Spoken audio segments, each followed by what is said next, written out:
The Starks of Winterfell stood for honor and loyalty, but in Westeros, those virtues often became their downfall. Again and again, friends turned into enemies, and promises ended in blood. From the Red Wedding's merciless slaughter to Ramsay Bolton's cruelty, betrayal seemed to shadow their every step. These weren't small acts of disloyalty, they were moments that reshaped the North forever. Here is every person who turned against House Stark, and the lasting cost of their betrayal. Petyr Littlefinger Baelish. Petyr Baelish, better known as Littlefinger, was not a warrior or a lord of great power. He was the master of coin in King's Landing, a clever man who climbed through the ranks of politics with nothing but wit, charm, and endless ambition. His strongest link to House Stark was through Catelyn Stark. As a young boy, he was raised for a time with her family and grew deeply, almost obsessively, in love with her.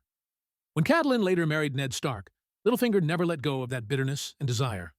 When Ned Stark arrived in King's Landing to serve as Hand of the King, Littlefinger presented himself as a friend. To Catelyn, he spoke of loyalty. To Ned, he offered guidance in a city full of enemies. On the surface, he was a trusted ally, but underneath, he was weaving plans for his own gain. The betrayal came when Ned discovered that Queen Cersei's children were not the true heirs to the throne. To act on this knowledge, Ned needed the support of the City Watch, the gold cloaks, who kept order in the capital. Littlefinger promised him their loyalty, assuring Ned that when the time came, the soldiers would fight on his side. But Littlefinger had already made his choice. He turned the City Watch against Ned. In the throne room, when swords were drawn, the gold cloaks cut down Ned's men instead of defending them. In that moment, Ned realized the truth. Littlefinger had led him into a trap. With a cruel whisper, Littlefinger told him, "I did warn you not to trust me." The result was devastating. Ned was arrested and later executed. The Stark children were left scattered, vulnerable, and alone. House Stark lost its place in King's Landing and was thrust into a war that would claim countless lives. But Littlefinger's betrayal did not stop there. He later turned his schemes toward Sansa Stark, Ned's daughter. After Ned's death, Sansa became a political pawn, trapped in the Lannisters' grip. Littlefinger appeared to rescue her, promising safety and protection. Yet once again, his help came at a terrible price. He delivered Sansa into the hands of House Bolton by arranging her marriage to Ramsay Bolton, a sadistic and cruel man. This decision condemned Sansa to unspeakable suffering at Winterfell. For Littlefinger, it was another calculated move. By tying Sansa to the Boltons, he sought to strengthen his own influence in the north. Through Ned and through Sansa, Littlefinger showed the same pattern.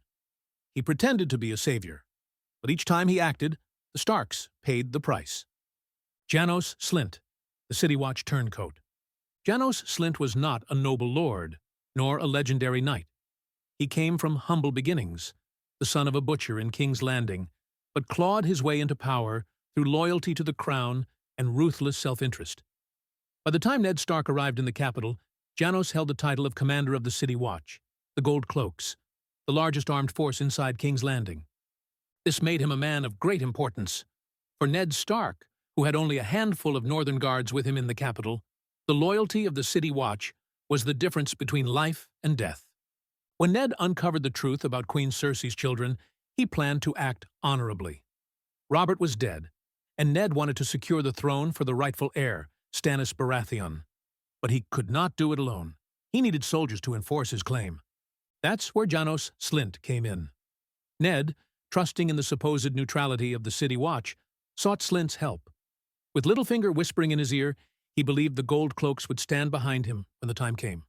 When Robert's death was announced and Ned confronted Cersei in the throne room, the air was thick with tension. Ned's men stood ready. The Queen's guards stood ready. The City Watch, led by Janos Slynt, waited for their orders. At the critical moment, Ned gave the signal. He expected the gold cloaks to back him, to protect him, and uphold his claim. But Janos Slynt had already sold his loyalty to the Lannisters.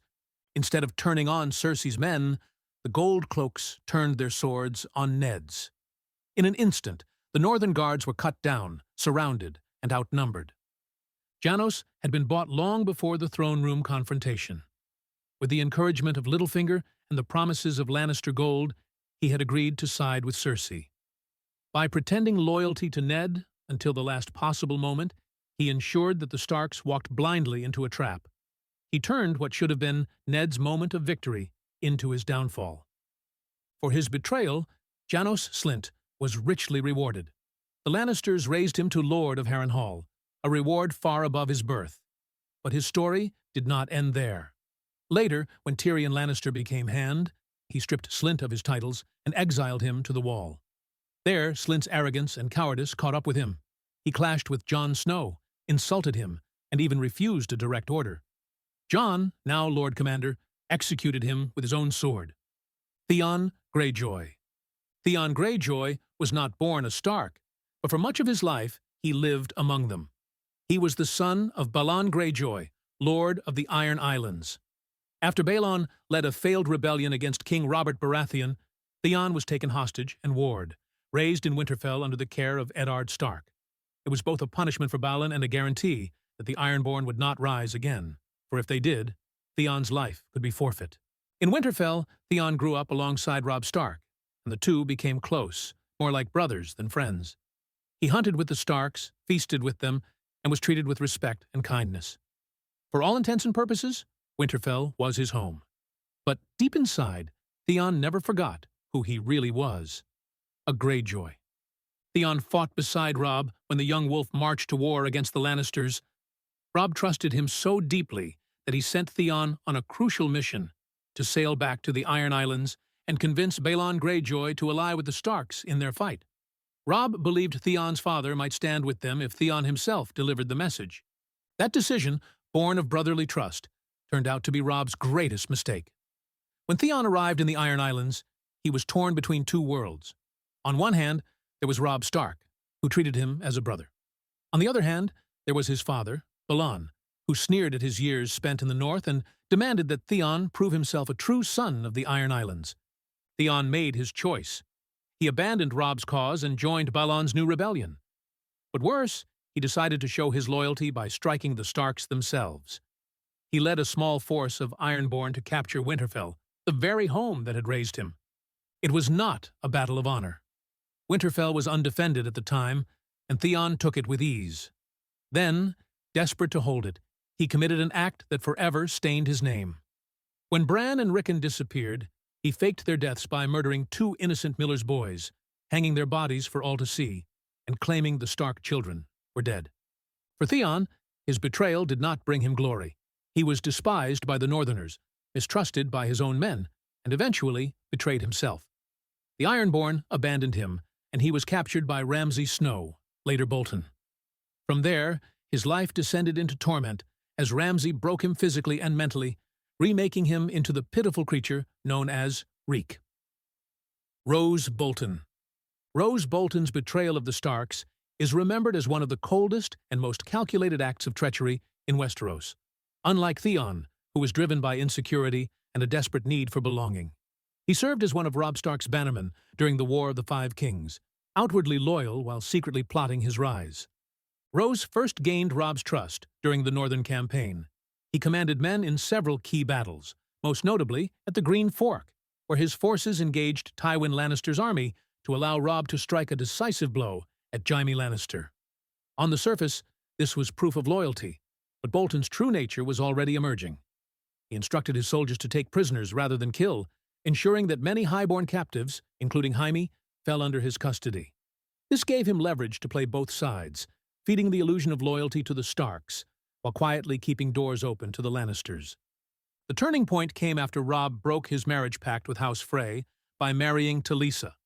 The insult to Lord Walder Frey created an opening for Bolton, who saw Robb's weakening alliances and dwindling support as a chance to secure his own future.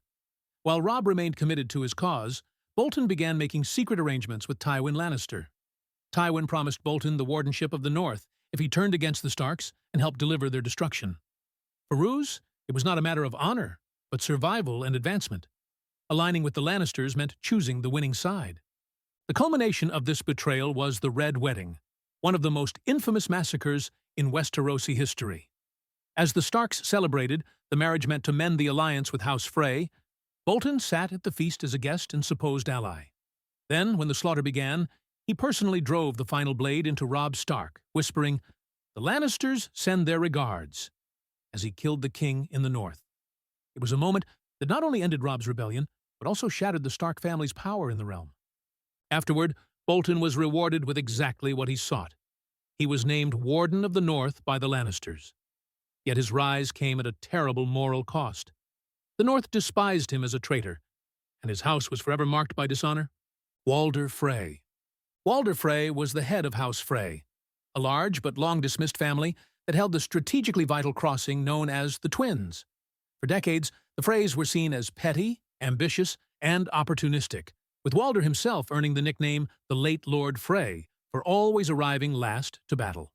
Despite his advanced age and many descendants, Walder craved respect and recognition for his house, and he saw the rising Stark power during the War of the Five Kings as his chance to achieve it. When Robb Stark needed to cross the Twins with his army, Walder agreed, but only on the condition that Robb or one of his close family members marry into House Frey. This marriage pact was meant to bind the Freys to the Starks, giving Walder the status he believed his house deserved. At first, the alliance worked. Walder allowed Robb and his bannermen to pass, enabling Robb's victories in the Riverlands. When Robb broke his promise by marrying Talisa Maegor, Walder felt humiliated and insulted before the entire realm. To him, it was not just a personal slight, but a public declaration that the Starks saw the Freys as unworthy. This insult festered into resentment, and Walder, who had always put self-interest above honor, began plotting revenge. That revenge came in the form of the Red Wedding, one of the most brutal betrayals in Westerosi history. Walder aligned himself with Rose Bolton and Tywin Lannister, agreeing to betray his guests under the guise of reconciliation. He invited Robb Stark, his new wife, Talisa, Catelyn Stark, and their bannermen to the Twins for the wedding of Edmure Tully to one of his daughters, presenting it as a chance to mend the broken alliance. What awaited instead was a carefully orchestrated massacre. As the feast unfolded and the guests lowered their guard, Walder gave the signal. The doors were barred, the musicians drew crossbows, and slaughter erupted. The betrayal was carried out with merciless efficiency. Robb was killed, his wife killed, his mother Catelyn was butchered, and thousands of Stark loyalists were slaughtered in violation of the sacred laws of hospitality. By murdering guests under his roof, Walder Frey committed one of the most despised crimes in Westeros, forever staining his house with infamy. Though the Freys gained short-term advantage and Lannister favor, they lost all honor in the eyes of the realm. Walder Frey's betrayal shattered the Stark cause, ending Robb's rebellion and destroying much of his family's hope. But it also sealed Walder's legacy as one of the most hated men in the Seven Kingdoms. The Starks would eventually return for vengeance, and Walder met his end at the hands of Arya Stark, who slit his throat in the same hall where he had ordered the massacre. The Umbers. The Umbers had long been known as one of the fiercest and most loyal houses of the North. Lords of the Last Hearth, they were bannermen to the Starks for generations, and had fought bravely alongside them in countless wars. Great John Umber, the towering and hot-tempered head of the family, was one of Robb Stark's loudest supporters, famously declaring him King in the North. But after the Red Wedding and the collapse of Stark power, the loyalty of House Umber was tested like never before. With Great John taken captive by the Freys and kept prisoner at Harrenhal, the fate of his house fell into the hands of his son, Small John Umber. Small John and the Umbers found themselves in a perilous situation. Surrounded by enemies, with the Bolton family installed as wardens of the North by the Lannisters, the Umbers had to choose between clinging to loyalty and ensuring survival. Small John ultimately bent the knee to Rose and Ramsay Bolton, shocking many by siding with the very men who had murdered his king at the Red Wedding. The Umbers even delivered Rickon Stark, the youngest son of Ned Stark, into Ramsay's hands, presenting him as a bargaining chip to secure their place under Bolton rule. It was a move that struck at the heart of Stark loyalists, as Rickon represented the last true heir of Winterfell at the time. This betrayal was particularly bitter because it came from a house that had once stood so fiercely beside the Starks. For Ramsay, the gift of Rickon Stark was a powerful tool to legitimize his claim as Warden of the North. By giving up Rickon, the Umbers placed the boy directly in the path of Ramsay's cruelty, leading to his brutal death in front of Jon Snow during the Battle of the Bastards. At the Battle of the Bastards, Small John fought on Ramsay's side and was ultimately killed in combat. Ramsay Bolton. Ramsay Bolton's betrayal of House Stark was not only one of the most brutal, but also one of the most personal. Born a legitimized bastard of Rose Bolton, Ramsay was raised on cruelty and used manipulation and sadism as tools of survival. His rise to power came at the expense of the very family his house had once sworn to serve, and his cruelty left scars that would haunt the Stark children for years. Ramsay's first great act of treachery came after Theon Greyjoy had seized Winterfell from Bran and Rickon. When the Starks' bannermen rose against Theon, Ramsay disguised himself as Reek and pretended to serve him. Then, betraying Theon's trust, Ramsay took Winterfell for himself, burning it to the ground and slaughtering its people. By doing this, he not only stole the Starks' ancestral home, but also destroyed much of its legacy. His cruelty deepened with the Red Wedding's aftermath. With Robb dead and the Starks weakened, Ramsay's father, Rose, was named Warden of the North by the Lannisters, and Ramsay became his heir. To cement this new power, Ramsay turned his attention to Sansa Stark. Under the guise of restoring her to Winterfell, he lured her into marriage, presenting himself as her protector. Instead, Sansa became the victim of one of his most horrific betrayals. Ramsay subjected her to relentless abuse and torment, turning her return to her family's home into a nightmare. This act was perhaps the most intimate betrayal of all. He did not just attack the Starks' armies or castles, he broke one of their daughters in the very halls where she had once felt safe. Ramsay seemed to revel in destruction. He hunted men and women for sport, flayed his enemies alive, and displayed their bodies as warnings. Ultimately, Ramsay's betrayal led to his downfall. His treatment of Sansa ignited her will to fight back, and with Jon Snow leading the charge, the Starks rallied their allies to reclaim Winterfell. At the Battle of the Bastards, Ramsay's arrogance and cruelty proved his undoing. He was defeated, captured, and finally executed in the very kennels where he had once fed his hounds the flesh of others. Which betrayal shocked you the most? Do you think any of them had a good reason for turning against the Starks? Share your thoughts, and if you enjoyed this breakdown, stay tuned for more expositions into the world of Westeros.